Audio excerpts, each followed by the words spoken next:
I am not a perfectionist. I never have been, and nobody's ever met me would describe me as a perfectionist. Quite the opposite. But everyone becomes a perfectionist when they have enough skin in the game. Like, the mindset creates the personality and the skill that then creates the access, not the other way around. And I was like, how the fuck does that happen? A Guide to Wealth and Happiness. It's kind of the book that we're all looking for. It's the answers that we're all seeking, because we feel like once we have wealth, happiness, we'll finally achieve the top of Maslow's hierarchy of needs, if you will, with fulfillment. And this individual is extremely uniquely qualified to speak to these topics, having written a book that sold millions of copies around the world, downloaded in millions of copies. I have read this book. I refer to this book on the regular. And today we're going to meet the author of this book, an entrepreneur in his first CEO role as well. And podcaster. I'm so excited to welcome Mr. Eric Jorgensen. How are you today, sir? I'm doing good. Thank you for having me. Thank you for the kind introduction. Thank you for setting expectations so high that I can't possibly live up to them. Something tells me you're going to do just fine, and there's so much more to learn. One of the cool things, I believe I saw it on your podcast actually, was that you talked about the value, and this kind of goes to the whole fulfillment aspect of, like, even if one or two people listen to the podcast, and I imagine your audience is much bigger than that, the level of fulfillment that you get knowing that you helped even one person. Now, having sold millions of copies of your book, the Almanac of Naval Ravikant, you've authored a couple more.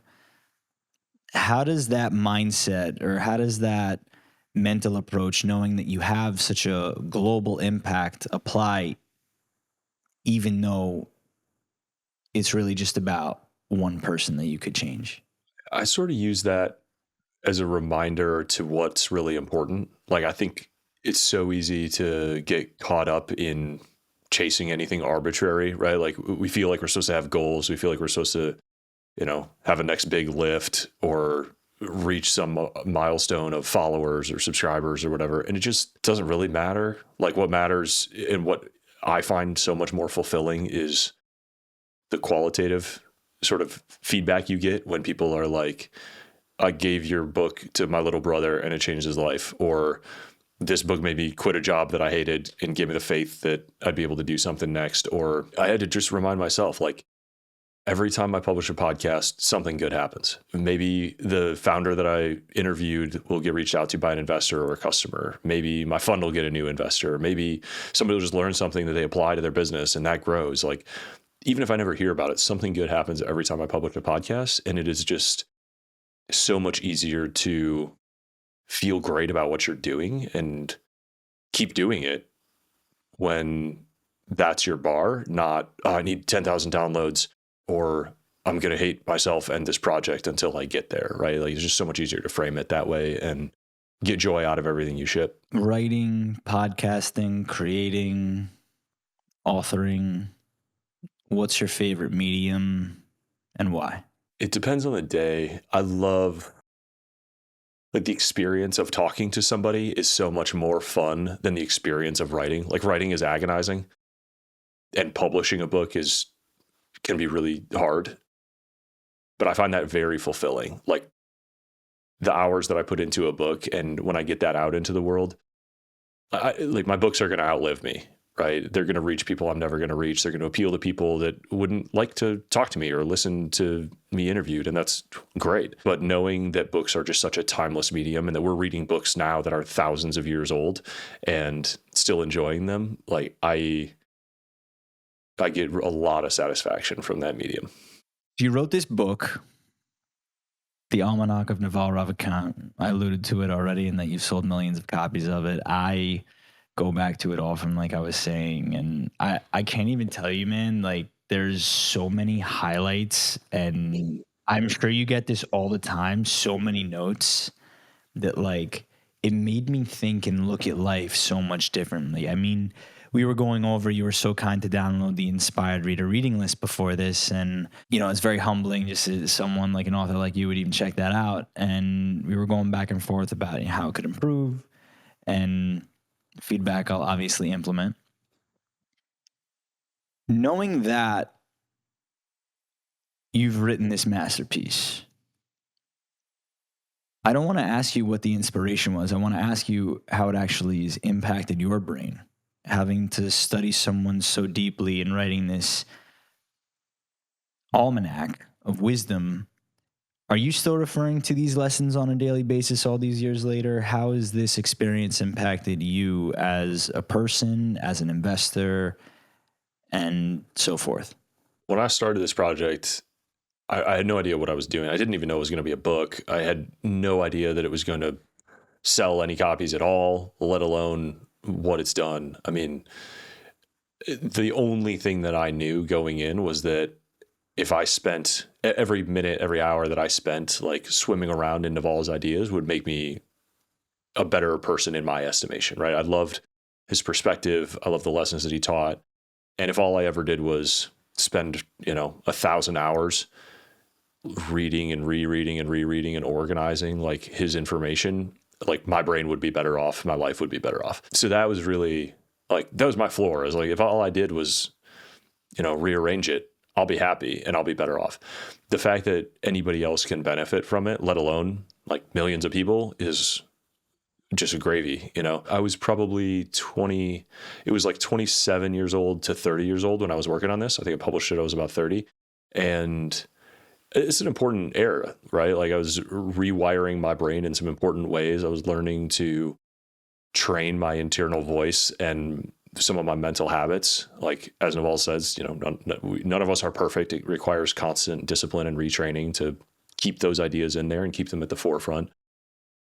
It definitely changed how I thought about my career and the opportunities that I went after and how I sorted things. The way I visualize it is, like I feel like I those years and those hours I spent like built a tiny little Naval that like sits on my shoulder. Like I don't know if it's true, but like I would like to think that I could now have at least a rough approximate conversation internally and find out like what he would think about things. It's like a Hogwarts portrait, right? Like I can talk to it in my head and get his advice on things, which, has only done me well in terms of trying to figure out, what to focus on and what to take on and how to think about it. It's kind of like that Napoleon Hill concept of the mental board of advisors. Yeah, But like you exactly. got Exactly. the ultimate mental board of advisor because That's how I think about it. Like who to write a book about. Yeah. Is who do I want on that mental board? Like who am I willing to spend hundreds and hundreds of hours with their ideas? Like who do I want to, download their OS into mine and, merge brains? Like if I can do that with Naval and Balaji and Elon Musk, like how much better off will I be if I can learn to think like they do? There's this concept that I learned from a high profile entrepreneur or low profile, high net worth entrepreneur, I should say. And I hold this individual in very high esteem. And I interview high performers like yourself. I get to speak to people all the time and in the way you put it, download their operating system. I guess the pushback is, or the question is, the sentiment that was shared with me is when you have too many voices in your head, you can't hear your own. So how do you kind of delineate between the insight that is proven in someone like Naval versus trusting your own intuition? I think the ultimate is when you when you assimilate their ideas fully into your own, and you no longer distinguish Naval's ideas, Balaji's ideas, Elon's ideas, your ideas. They become your ideas in practice. And that means you fully sort of adapted them to the rest of the context that you operate in. Now, everybody's going to have things, ideas, notions, suggestions from everybody that they read that they don't agree with or don't agree fully with, but they may find ways to, pull it into their own world, the other ideas that they have, and stitch it together. We're all making like sort of quilts out of the scraps that we run around collecting. But once they've been sort of worked in, the individual pieces lose the distinction of their origin and they just become part of you. So when you look at this accomplishment of selling all these books, continuing to write, I mean, there's one other element that I want to mention. Tim Ferriss wrote the foreword for this book. you studied Naval in writing this book. What is it like to have that kind of impact and influence in your life? How does that effectuate your decision making? I mean, you talked about it from an operating system perspective, but like in terms of your character, in terms of how the actual results have transpired. I mean, you sold all these books, right? But at the same time, like now you're taking on this whole new landscape of operating your own fund. What's the influence of these high performers in your life now in this new venture that you're taking on? The most important step was one where there was still no proximity, right? I did not know Naval before I wrote this book. I didn't meet him until years after I published it. I still have never really talked with Tim Ferriss. Like Naval sort of managed that process. Part of what made me work so hard on this book was the idea that at some point Naval would pick it up and it would have his name on it and my name on it, and I wanted him to feel good about it. You know, I've got a quote like that I came up with kind of during this time. It was like, I am not a perfectionist. Like, I never have been, and nobody's ever met me would describe me as a perfectionist. Quite the opposite. But everyone becomes a perfectionist when they have enough skin in the game.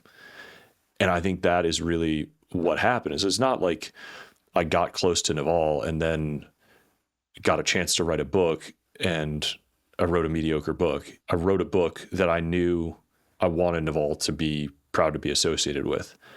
So I worked my absolute ass off and overinvested and overinvested and overinvested in it to make it as good as I could possibly fathom it being, so that if and when he eventually looked at it, he'd be like, I'm glad I did this. Like, this does me a service. This guy clearly worked hard on this and deserved the opportunity, basically. That was no special opportunity. Like anybody, that's now a game that I play with myself, right? Like I didn't need any special access to take on that mindset. In fact, you know, you can do that now. Is like, you know, if Warren Buffett looked at my company right now, would he want to buy it? Why not? What do I need to do to make it something that he would want to buy? Cool. Like, what does my character need to be in order to be someone that Charlie Munger would admire and want to be close to? I met a guy who was one of the, I think there's 5 fund managers in the world that Charlie Munger invested in. And I was like, how the fuck does that happen? We just got introduced at some point and we just started talking. It wasn't an interview. It wasn't a discovery process. We just spent hours and hours and hours and hours talking about the history of business and the stories and the lessons and what we were observing and what we saw. At some point, he just reached out and said, I'd like to invest in your fund. He's like, the conversation itself was the audition. It just so happened that my lifetime of reading and interest and curiosity and, you know, reading and writing just for myself had positioned me to be the kind of person that, when given that opportunity to spend, you know, an hour with Charlie Munger, Charlie wanted to spend 10 more. And after 10 more, spend 20 more. And after 20 more, become my business partner.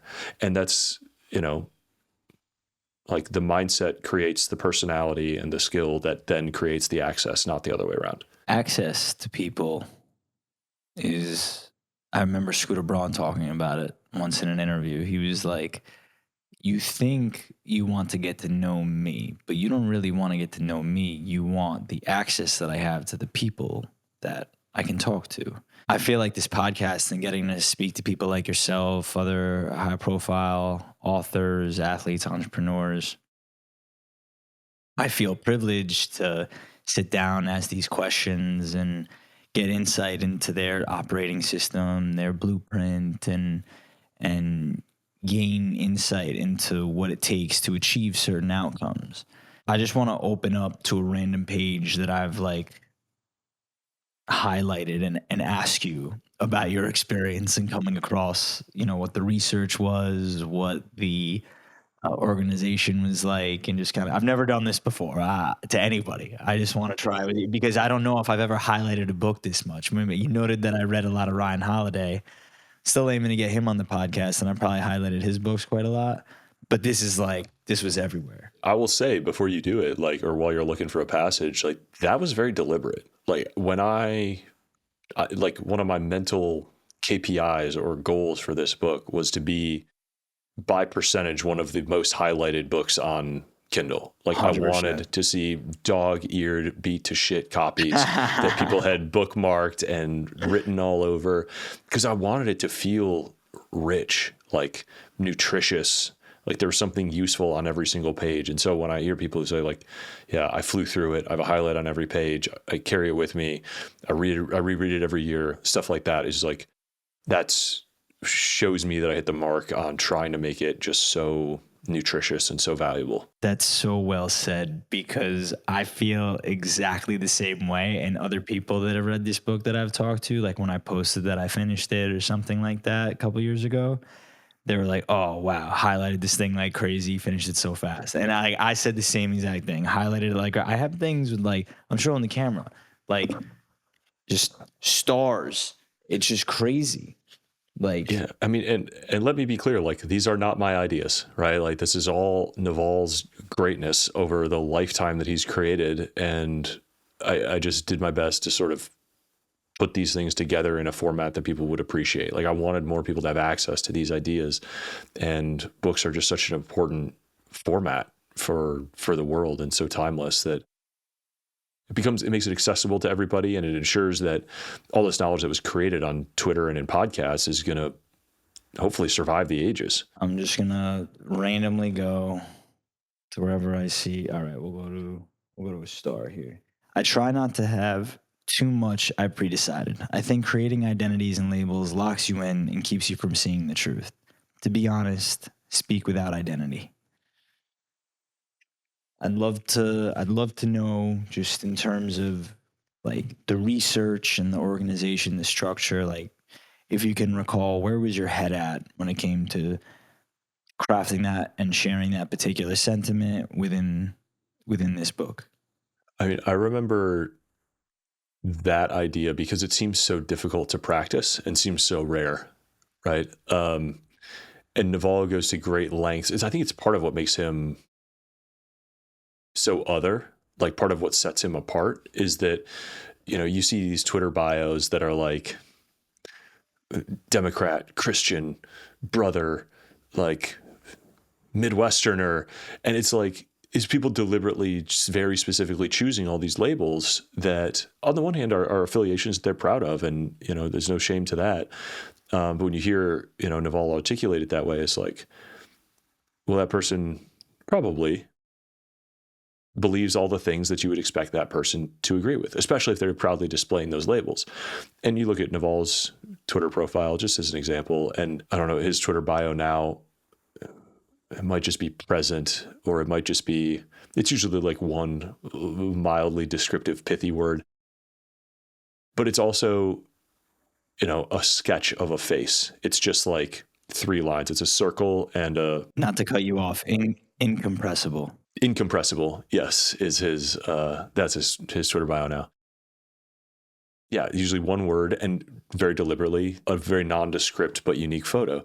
And, you know, even when he's really on the edge of some of these philosophies that do have labels, like accelerationist, or the like class of his thought would be called,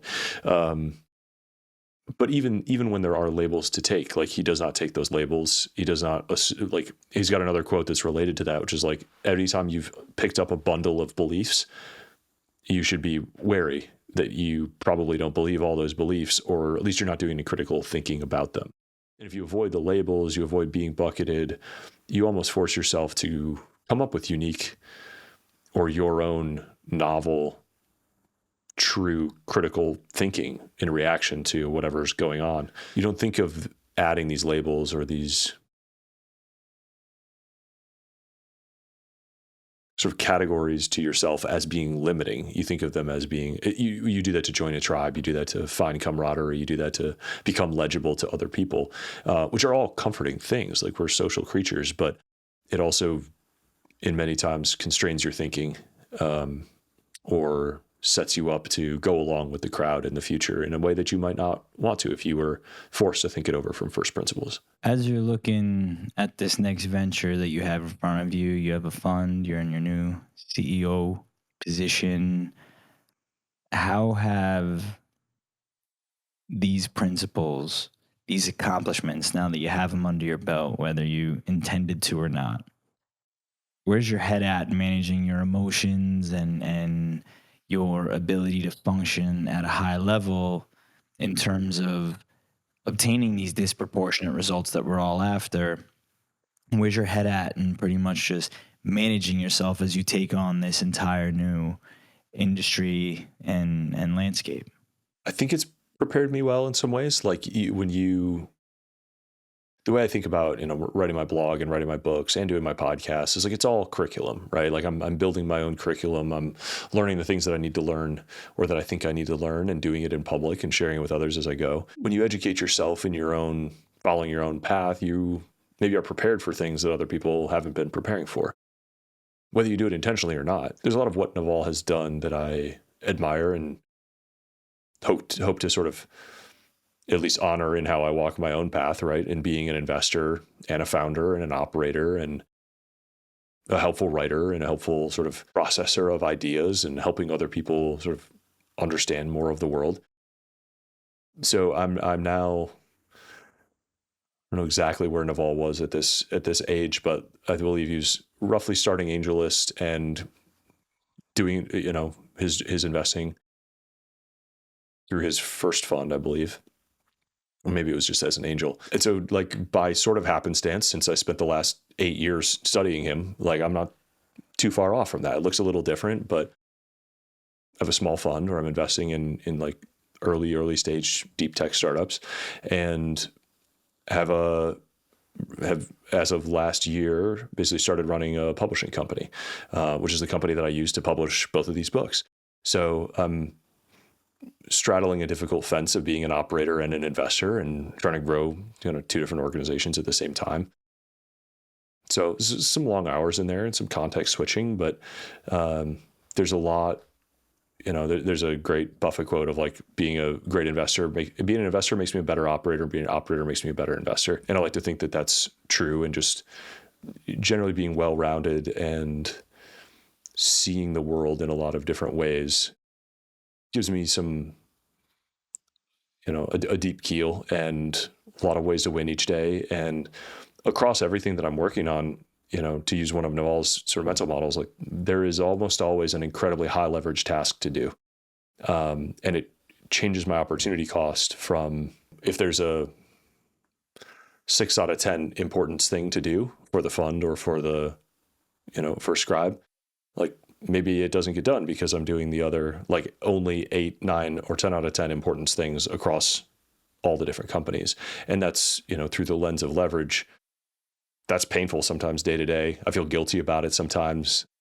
It can be frustrating for people around me. But I think over the, 5-10 year period, focusing only on those really high leverage tasks that move big things forward over the long run. I feel like I'm running a little bit of an experiment still, but like my hypothesis is that taking that long-term view, even in what you do day to day, is going to work out. Hi, everyone. Welcome to Inside the Inspired. My name is Jonathan Cohen, and I have a quick favor to ask you. If you're getting any value out of this content, please take a second to subscribe to the channel. You help us reach more people, and you can also stay up to date with all the latest content coming your way. Thank you so much for tuning in. I'll catch you in the episode.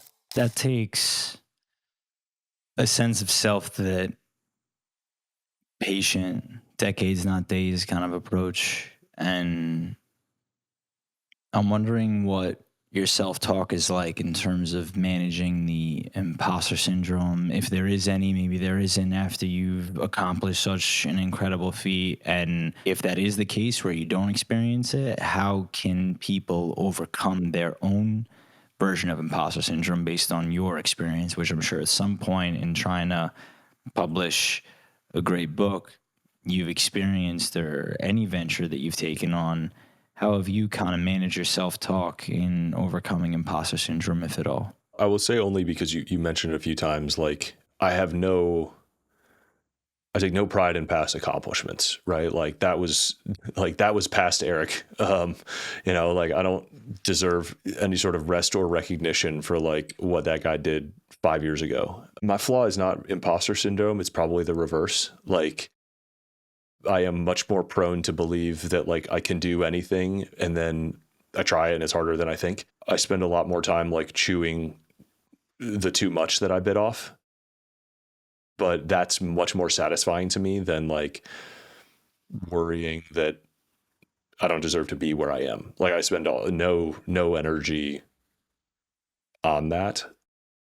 I'm just like too busy working on the thing that's in front of me for the most part. Almost no matter what the like mental angst is that you're going through, whether it's imposter syndrome or the inverse or whatever, like the answer is almost always the same, which is like, take a deep breath and keep plowing, like keep working, reorient if you need to be sure you're working on the right thing, but like, don't quit, keep moving. You're probably doing enough you're just not giving yourself enough credit for it. Keep going again. And if you need to go to bed and then get up and do the same thing in the morning. Like, is it the problem with like, is it a micro problem that you're making a macro problem? Like probably. Did I eat too many gummy bears like right before this interview? Probably. Will I experience a sugar crash in like 20 minutes? And like, will that feel like the world's ending? If I get a sad email, like maybe, but maybe I just need to like go to bed and eat some protein and it'll be okay. And just like a lot of reps of, what feels like the end of the world is a small valley when you zoom out even, 20 minutes or 12 hours or 2 weeks, right? Like these are hard things to remember in the moment, but if you have people around you or you have systems or you have the mental voice trained to just be like, just get your few like mantras that are, hopefully the first or second thing you think instead of the fifth or sixth. Positive, supportive partners and people around you. You can get a long way on a negative or self-critical internal monologue. It can paralyze you also. So, but like on the one hand, those voices are trainable. On the other hand, everybody has their own way to win, and you're you. And like, if your way to succeed is to wake up and beat the shit out of yourself mentally every day, and that's what like gets you out of bed and running and working and like, but you're still nice to the people around you, who am I to take that away from you or try to talk you out of it? Like, I think that's what made a lot of great people great. And were they happy along the way? Like, I don't know, maybe not. Maybe they were happy, at the end of a day after they'd accomplished a lot after beating the shit out of themselves. But, this is so, it's also personal that like, I can tell you what I do, but it's not a prescription. Like, make no judgments of what works for anybody else, as long as they're kind to the people around them. You wish happiness upon the people you love, but like, let people be them. Elon's accomplished some great things through incredible mental torment.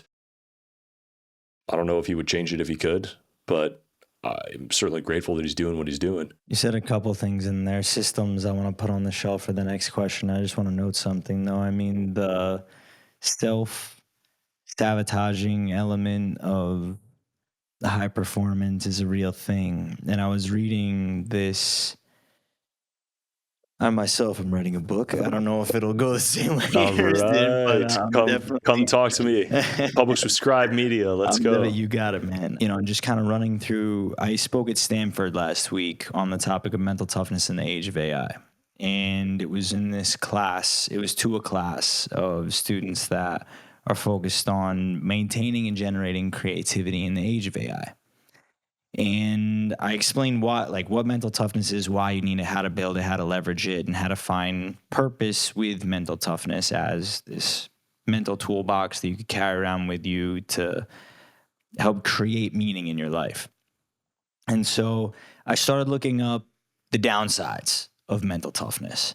And as naturally any lawyer or individual should do, right? What's the counter argument for why this is good? And not to my surprise, I found a paper published or a meta-analysis published on the dark triad and its associations with mental toughness, Machiavellianism, narcissism, and psychopathy.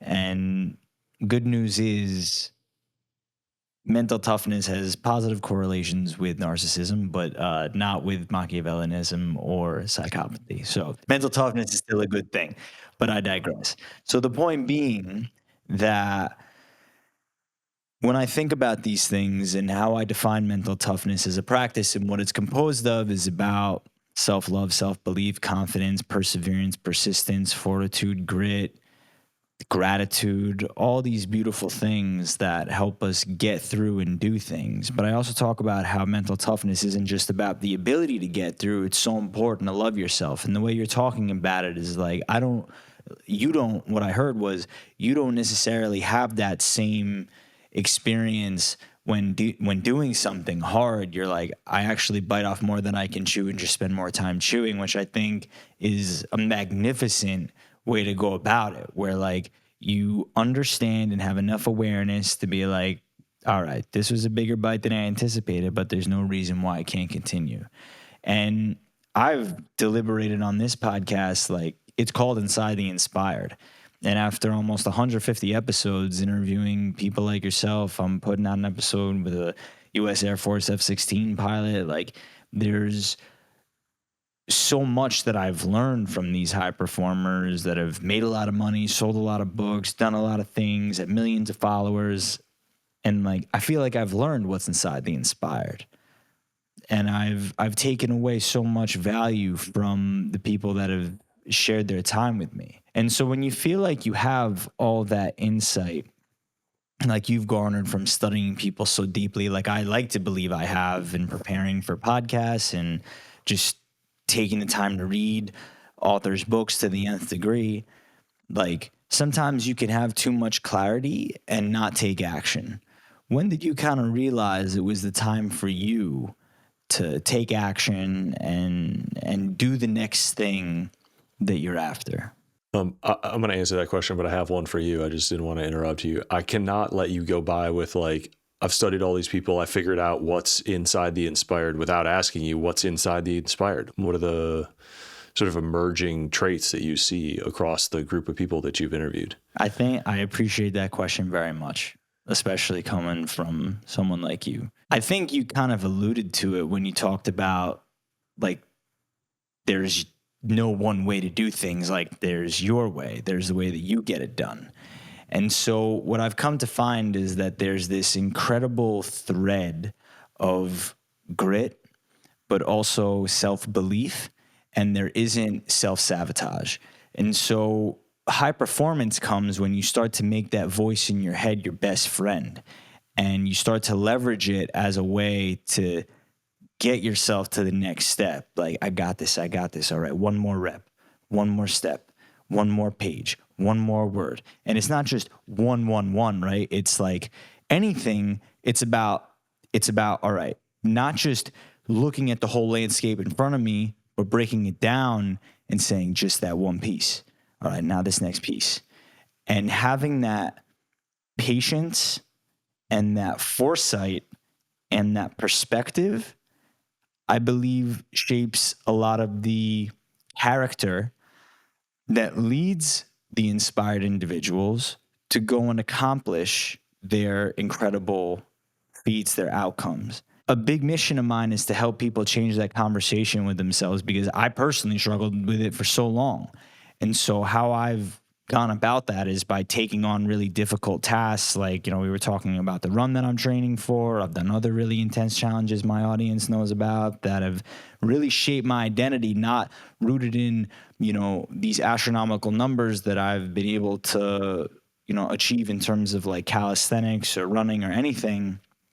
It's more so in who I've become in the process of waking up earlier, committing to do something, and using that as my proof, my cookie in the cookie jar, however you want to look at it, to go and have enough confidence to accomplish the next thing. So I've used it as a springboard to take on more and try not to bite off more than I can chew. But at the same time, if I'm not challenging myself enough, then I'm not going to grow, right? I think that what's inside the inspired is that self-belief, that self-trust, that self-confidence, self-esteem, cultivated through failure, experience, and the willingness to take on something a bit harder, just outside the bounds of a skill set, but at the same time having enough courage to take action on what they want and be bold enough to go seize it.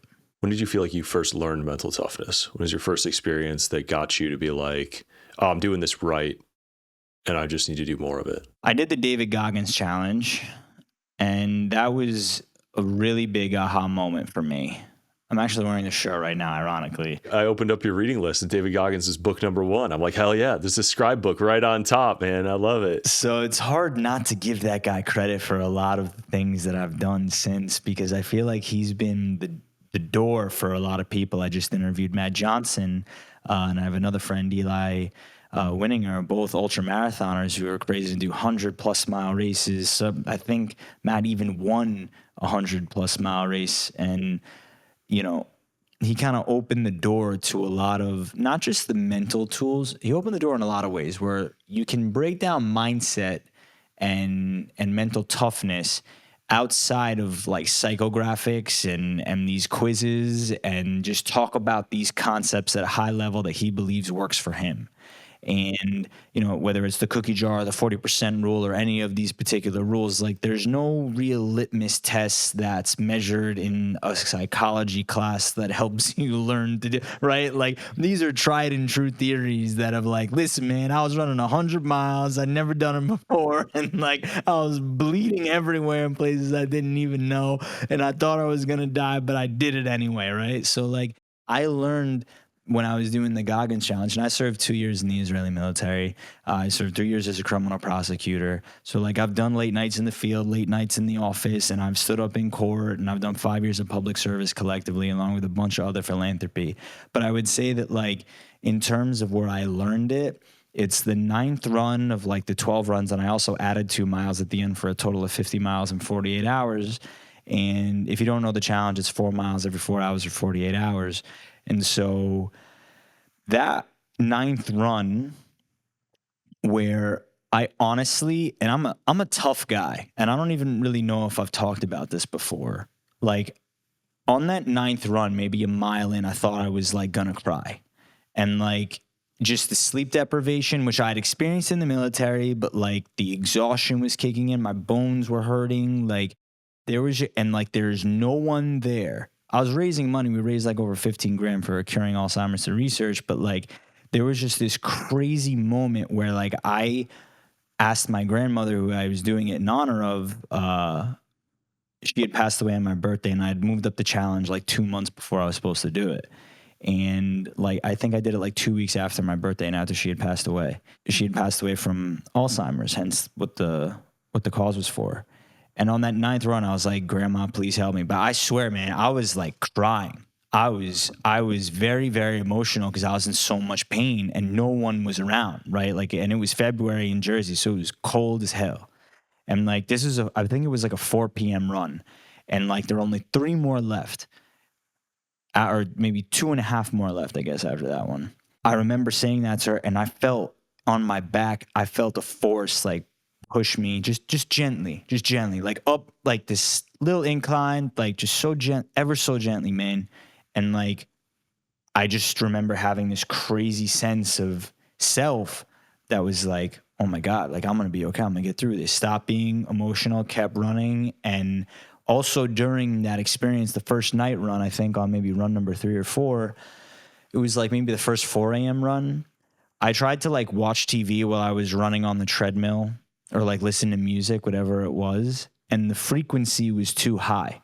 So like I just couldn't, like it was bothering me. Like the noise was bothering me. And I was someone who always runs with headphones. I'd done a marathon. Like I'd, always run with headphones. I was forced to do the rest of the challenge without headphones just because maybe it was the sleep deprivation. I don't know what it was, but I couldn't run with headphones, and I haven't run with headphones since. So like, it really changed the way that I was able to talk to myself, have grace with myself, shape the conversations with myself, trust myself, and see what I could do when I eliminated excuses like, oh, my headphones aren't working. Oh, well, I guess I gotta go anyway, So I feel like that experience really, because you asked about the first time, obviously there were many others. that was probably the first time, independent of the military or anything like that, where I'd come across these concepts, was doing these very difficult things voluntarily and intrinsically with no medal at the end, or I guess just a shirt. And that's probably where I felt it first. No, that's awesome. I like that you summoned the power of your ancestors. It was the craziest feeling, man. It was, honestly, I think about it a lot. I just felt that, like, just like the most gentle push, and when you tell other people about it, it's like, oh, I saw God or something like that. Man, I'm telling you, that was my moment where I was like, there's something out there. Like, we can't all, and I once saw Jordan Peterson and Ben Shapiro talking about God. I don't know if you've ever seen that on YouTube, but it's a dense conversation. And they were just like, and it stays with me. It's like, look, you can't prove he doesn't exist. You're God, my God, etc. Whatever. We all know something's going on here. Like, we know something's going on, and that's how I feel about it. And so, like, that was my kind of moment, out of the matrix, in the matrix, however you kind of want to put it. But yeah, back to you. No, thank you for letting me conduct a miniature interview of you. I appreciate it. Yeah, you're an interesting dude. I feel like you've got a lot of good stories to share. I hope you're sharing as many of your stories as you are other people's here. I appreciate you, man. That means a lot. I just, like I said, spoke at Stanford, which was really cool to talk about some of these interviews coming together. And I'm getting on a few more pods, but I still really love learning. I think you're probably very much the same. So speaking of that, we'll kind of, I guess, change the question. Yeah, I can't just sit here and be interviewed. I'm like too curious. I'm like, no, I need to know more about you. We talked about systems briefly, and learning, I guess, while we're on the topic. What are some systems that you've implemented into your practice that help you in cultivating your work or deciding what you want to invest in? What does that look like for you? For the investing thought process specifically, that's actually like changed a lot over the last 2 years or so. Like, when I started investing, and this is all in, like, I will say, like, I'm a diehard Buffett Munger guy. Like, the vast majority of my assets are in just boring index funds. I think that's the way. I also believe, like, investing in deep tech, like highly futuristic startups, is both incredibly fun and of incredible moral importance to, like, living a good life for the future of our civilization. So, and I've got some friends who do cool stuff in that, and I worked in the startup world. So a small portion of my assets go towards these crazy early stage deep tech startups. And what started out as just being like, I'm investing in friends who I believe in, who's living in San Francisco, can only work one job at a time. I'm like seeing these friends go start incredible companies, and I'm like, shit, I wish I could go work there and like be a part of all these companies. I was like, oh yeah, that's what money's for. So I started kind of slightly illegally angel investing, like before I could afford it and before it was technically accredited. But what started out as just being like, I know this person, I trust this person, I think they're going to build a great company, I want to invest in it. And then that turning into the fund and then being able to see a much broader set of possible investments in the world changed, at the same time working on the Balaji book. So the successor to the Almanac of Naval is the anthology of Balaji, sort of about Balaji Srinivasan, who's also a great investor, also a very sort of prolific tweeter and very, very like future looking guy. Like, nobody's seeing further into the future than Balaji. He's really, really got a lot of interesting takes, and learning from him as I wrote that book and sort of building my mental model of him, I felt like I really gained an even deeper appreciation for like the moral importance of technology and how we are just terribly underinvesting in that very frontier of developing and commercializing new technologies. And when you see all the startups and all the scientists and all the research and the technologies that are like so close to becoming truly like a life-changing application that could get commercialized and spread out in the world, and how many of those opportunities are going unfunded, it really changed, my system around that changed entirely. And my thesis now, my driving sort of system that is how I triage all these investment opportunities, is obsessive geniuses building utopian technologies. So I want to find people that are like absolutely consumed with their vision of the future, that they are inherently a gifted person, whether that's a genius work ethic or a genius software engineer or a genius technical founder or even a genius salesperson. Like they just need to be an exceptional individual, because these are incredibly hard companies to start and make succeed. And the second half is utopian technology. Like I'm sure you can make a lot of money investing in, DraftKings or whatever, but I don't actually think that's good for civilization at all and might be holding us back. But there's so many technologies that are right on the cusp of being really transformative for us and providing abundance that is unfathomable to us today. Actually, like if we play our cards right as a species, we could live through the next industrial revolution. Like imagine being born and, shitting in an outhouse, and over the next 80 years, watching us develop planes and then commercial flight and then go to the moon and build air conditioning and railroads and electrification. Imagine living through electrification, going from candlelight to electricity being like the light bulb being invented and the light switch being like installed in your house for the first time. How magical that feels. The only thing that's developed in our lives that's tangible technologically is our computers and the software. And so we've sort of created this sense that technology is just software advancement, and my computer getting like a little thinner every year, and like my phone being able to store more photos. But these frontiers exist throughout energy creation, biomedicine, and like we can make fundamental physics breakthroughs that create fusion, that create like build crazy space stations. Like there's all kinds of cool stuff that can happen through the combination of like AI, abundant energy, and especially this sort of emerging like nanotechnology, and then all the bioengineering stuff happening through CRISPR and cloning. And like there can be some crazy, crazy stuff that we live through that blows all of our minds. Self-driving cars are just the beginning, but they're a great example of things that will actually like touch people's lives if we can get out of our own way and actually roll those out. So I'm very, very excited about like participating in that and financing it and funding it and supporting it, because I think a lot of us have just sort of lost sight of that. And if we don't feel like the resources are expanding, the opportunities are expanding, you see people kind of take the knives out and start turning on each other, and it's the scarcity mindset takes over, and people trying to divide up the pie instead of grow the pie.